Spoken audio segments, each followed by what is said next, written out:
U vlerësua se viti 2015 ishte viti suksesshëm sa i përket çështjes së sigurisë, rendit dhe qetësisë publike. Kjo u bë e ditur në mbledhjen e fundit për këtë vit të Këshillit Komunal për Siguri dhe Bashkësi.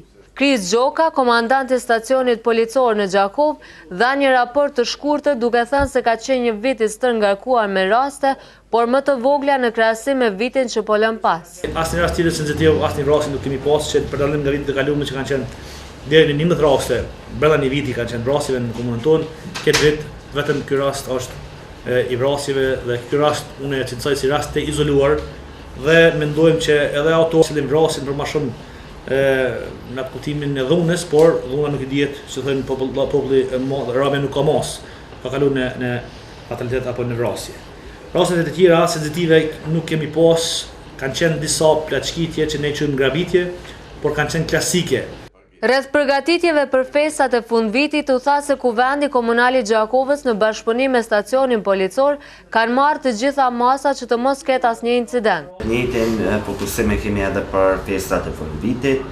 Komuna e Gjakovës duke filluar prej kryetares, prej drejtorive që janë lidhur në drejt për drejt shërbimeve publike dhe të kulturës, janë në dispozicion mi afru shërbimet e veta do të edhe gjatë festave të fundvitit, konkretisht me manifestime që do të mbahet në qendër qytetit me një program kultur-artistik. Ndërkaq Diana Çergaxhia, drejtoreshe e Drejtorisë së Arsimit, ka thënë se procesi mësimor në gjysmëvjetoren e parë të vitit shkollor 2015-2016 ka qenë i suksesshëm fal angazhimit si drejtori. Dua edhe të falenderoj iniciativën e cila ka dalë në pranverën e këtij viti, që ora kujdestarisë ishte propozimi im dhe u miratua që ora kujdestarisë të mbahet në shkollat e komunës sonë, ka rezultuar se nga shtatori kjo orë e tillë mbahet dhe gjitha këto rezultate që vijnë pastaj është si rezultat i punës dhe angazhimit shtesë që bëjnë stafi menaxhues i shkollës